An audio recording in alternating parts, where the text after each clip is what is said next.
Some things just don't change, and neither do I. I'm Andrew Dunlap, here to talk to the biggest names in Muskie sports. For this week, we talk to Larry Shank, Athletic Director for Muskingum University, as he talks about what's it been like to being a part of New Concord for the last 16 years. Hello all, and thank you for joining us. I'm Andrew Dunlap here with Athletic Director for Muskingum University, Larry Shank. Thank you for coming. Oh, no problem, Andrew. Glad to be of help to you. All right. We've just recently learned that you're planning on retiring soon, and I'd like to take a look at your origins, if you will. No problem.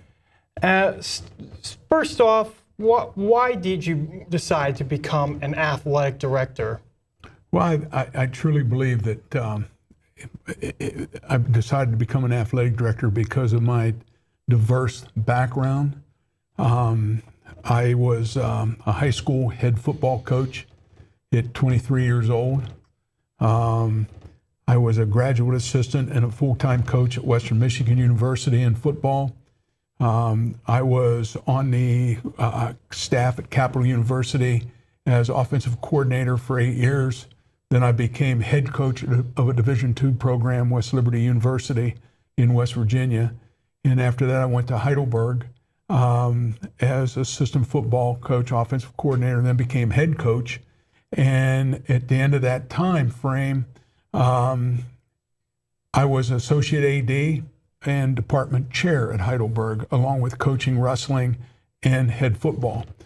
And all along in all those stops in my career, it always intrigued me about what an athletic director does, working with coaches. I've had some great athletic directors that I worked with. I've had some athletic directors that didn't have a lot of experience.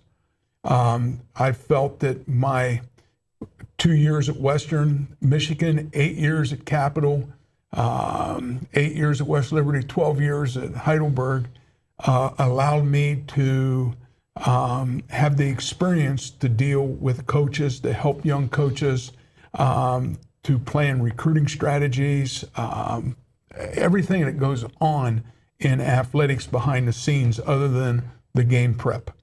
So that always intrigued me. And as I grew older, I wanted to get into the administrative end of everything. So you wanted to become an athletic director because of all the experience you've collected from all of these various high schools and universities you went to in your as a coach for wrestling and in football. Correct. Correct. I'm pretty sure you answered already a couple of my questions. Sorry. Well, we'll just go ahead and redo those questions. How's that? No. You're good. You're good. We'll keep going. Every stop had different responsibilities. We'll put it that way. So every stop was a different experience and a different opportunity. Okay. Then out of all the experiences that you've had, why choose to come to a place like New Concord when you look at most of the coaches who come here? They have some sort of connection to Muskingum University, whether they were just here, they were born and raised here, or they came here as a student. Most coaches you find are related to Muskingum University, but not you. No. My first experience with Muskingum University was as a senior in St. Clairsville High School.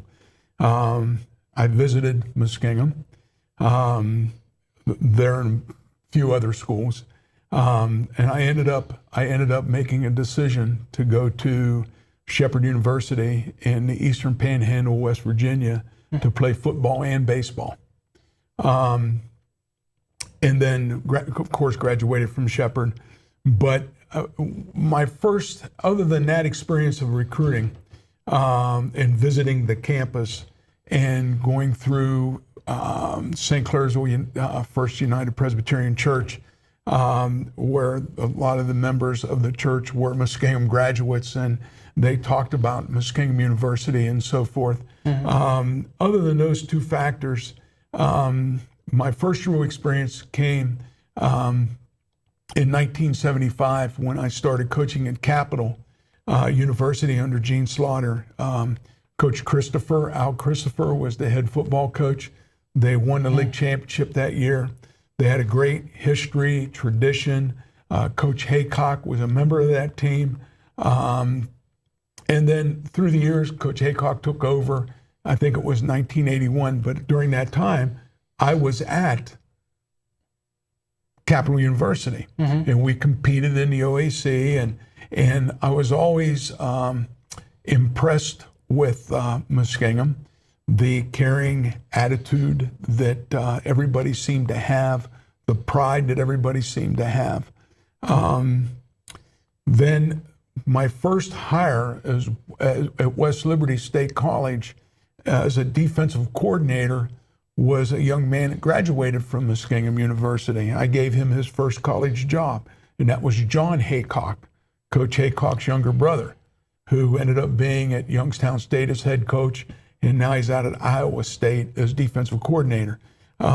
So listening to young Coach Haycock talk about Muskingum, it always was a place that intrigued me, we'll put it that way.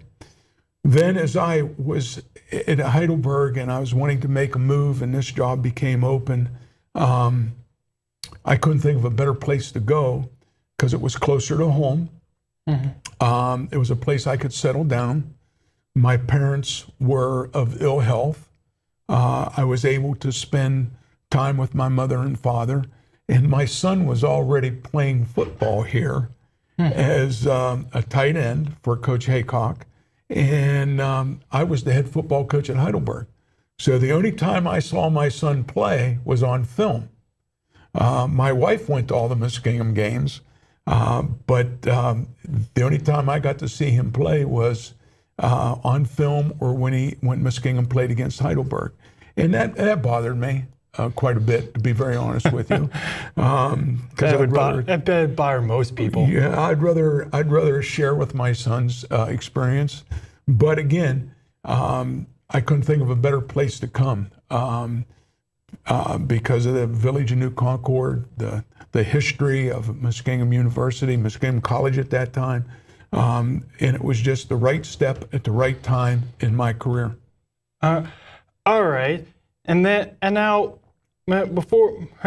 take me back to the first year in 2001 when you first joined. The only thing, one of the big things that stands out during that time in history is the women's softball team winning this national title. Or was that were you even part of that? No, I was not. That was done the spring before I started. Okay. My first day on the job was January 1st, 2002. Was my first day on the job. And Coach Newberry, living legend, of course, at that time, won the national championship and all the accolades that go with it, and just propelled Muskingum into the national limelight. The softball program did, and it was quite an experience to share with her the success of the softball program over the next 7, 8, 9 years. But that's the softball perspective. My real question was going to be on what was the sports programs all like as a whole. They were competitive in our league, Andrew, and I think I can speak very honestly about our league because with 8 years at Capital, 12 years at Heidelberg, and 16 here, I've been in the Ohio Conference a long time. Okay. And everybody gets all rambunctious about records and so forth. For an example, I'll talk about football because that's my background, a lot of my background. Yeah. When you look at football, we, in 1984, when the conference split, we were 14 teams back in 84. The conference split. A bunch of schools went to the North Coast, and the Ohio Conference became a 10-team conference. Well, basically, you all play each other nine of your 10 games in football is conference. So when you're playing in the toughest small college conference in the country, basically you end up beating each other up. Okay. Okay. So, you what you want to look at is how we fared against non-conference opponents. Because there's a lot of times, and I will say this, and I'm very, very passionate about this. There's a lot of times that our fifth place team can beat a first place team from another conference. And, but the way the national playoffs is set, you get the automatic bids, you get all those things that go with it. So sometimes the records are misleading, okay, because of the 9-game round robin in football. Basketball, you have 18 games out of your 25 in the conference, and they beat each other up. So again, like wrestling, you're allowed 16 dates, and I'm very familiar with wrestling. You're allowed 16 dates, and with 8 conference schools having wrestling, you got 8 dates other than the conference duels. So again, it's a tough conference.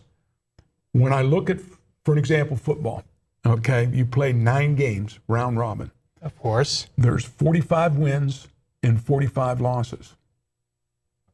Okay? So you take, let's just say Mount Union has had tremendous success, and I have a lot of respect for Larry Karras. Very close personal friend, okay? When you take their 9 wins out, okay, 9 from 45, I got to think of my math here, is what? 34. Okay. No, 36. 36. There's 9 schools fighting for 36 wins. That means 4 wins maximum per school. Ah. Okay. So when you look at all that, records are misleading. So what you want to look at is, the competitiveness.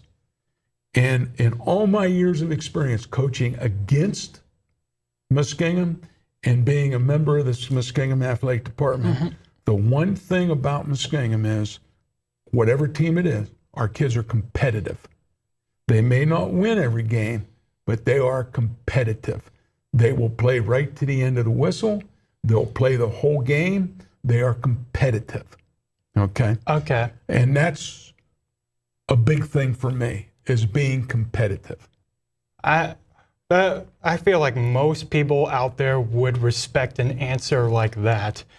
Okay, now let's just go on to the job of being an athletic director here at Muskingum University. One of the big things that stands out is like you guys held a lot of fundraising events that got you Sheridan Field and Rec Center and the basketball locker room. What were those fundraisers like? They were fun. They were fine. They were a lot of things. The former president did a lot of her infrastructure money towards some of the things. The fundraising that Coach Haycock and I were a part of with the first turf field was a lot of fun. And I'll tell you why it was fun, is you got a chance to meet alumni. You got a chance to talk to alumni. You got a chance to hear stories about Muskingum that you would never hear any other place. And we were very fortunate that we had a bunch of alumni step up and help out. And we went from the natural turf field to the first artificial turf field. It was a great experience, and really it brought a lot of alums back together. And we do some little fundraising of things now in the athletic department, and what we try to do with those is we try to enhance the experience that our student athletes are having. Instead of, stopping at a McDonald's and you get 2 cheeseburgers and fries and a Coke, coming back, now we can use some of our fundraising money and stop somewhere and have just a little bit better of a meal. Oh man, being a person that's part of the health and fitness major, I would say that is a major relief. No disrespect to McDonald's, but No.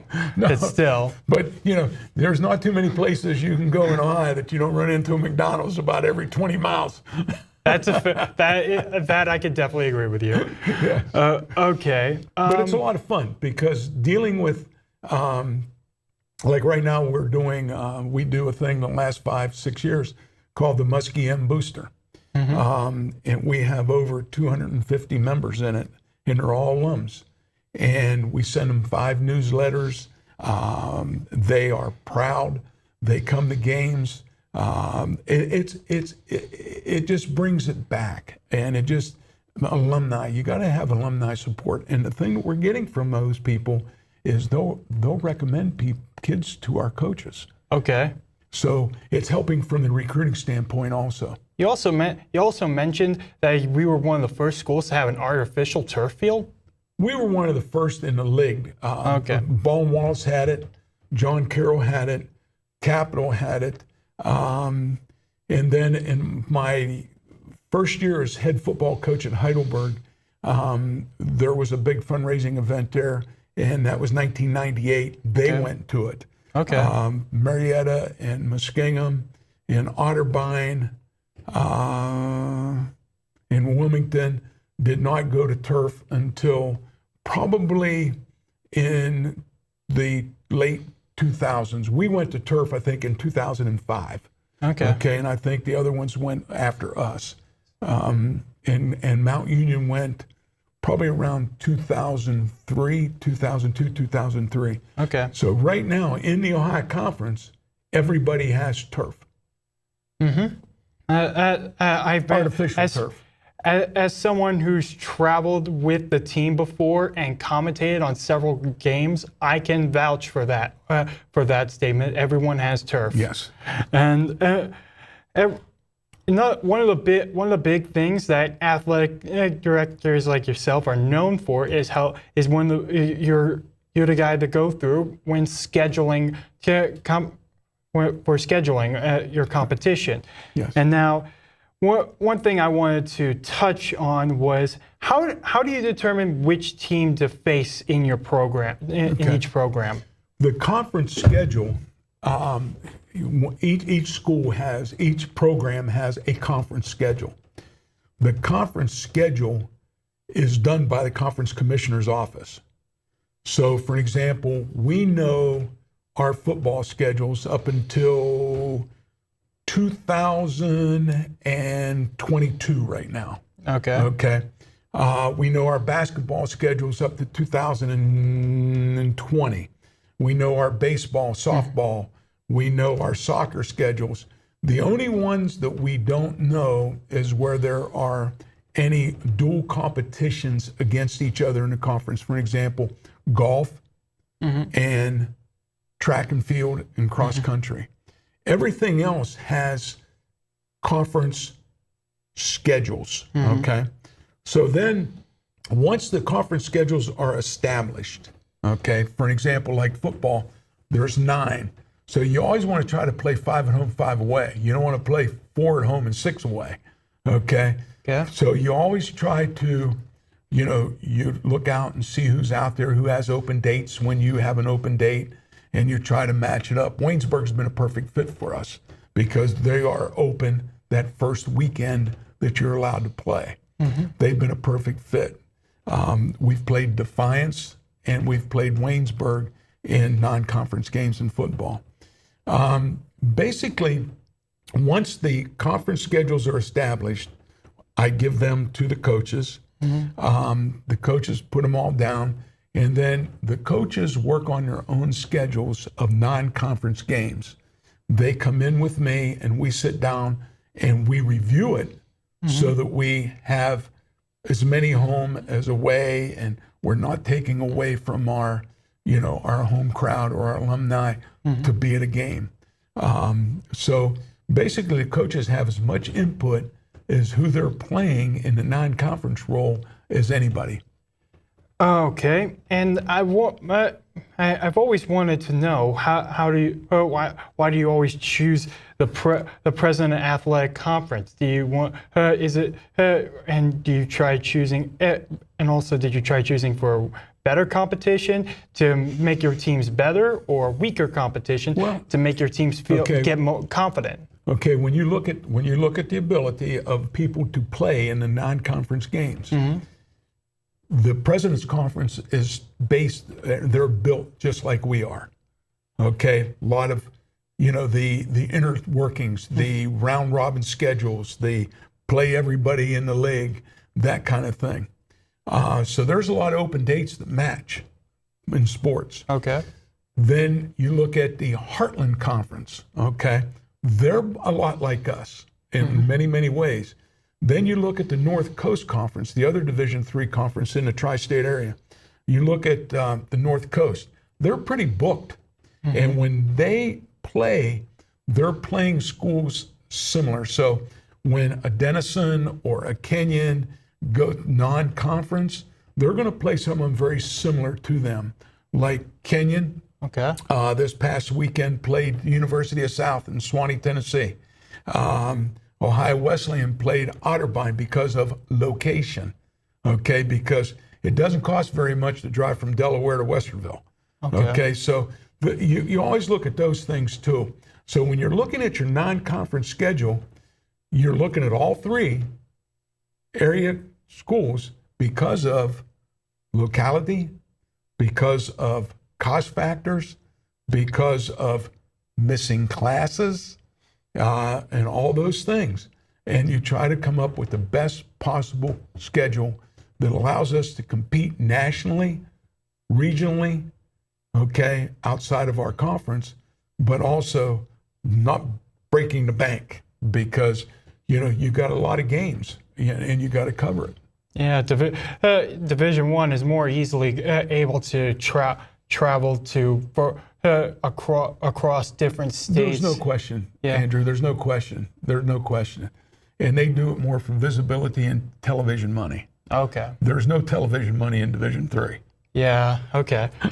Hey, now, I got one final question for you. Since you are, now that I know your backstory and I know how to become an athletic director, I want to know what's your plans for retirement. Well, when I do retire, my plans are play golf and do whatever my wife tells me I have to do around the house.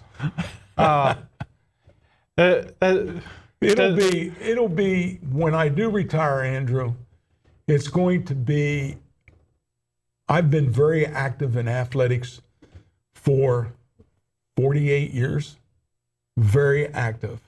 It's going to be hard to step away, not because of anything other.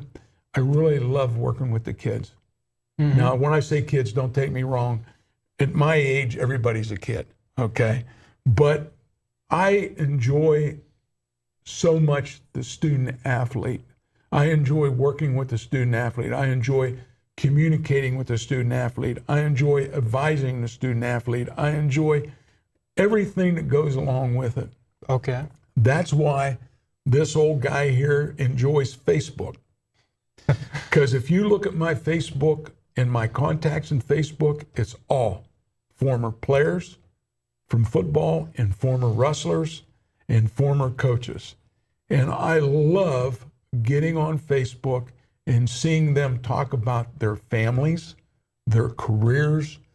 I enjoy it so much. And that part I'm going to miss.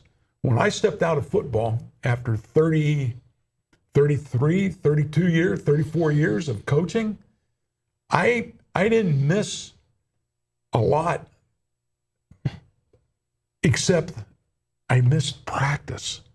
I missed game day. I loved practice because that was 2 hours a day that I could lose myself. I had nobody calling me.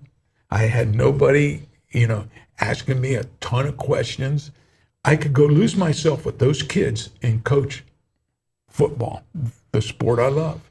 Wrestling, same thing. I could go in the wrestling room, be in there for 2 hours, and it was just wonderful dealing with the kids. I'm going to miss that. I'm going to miss dealing with the student athletes.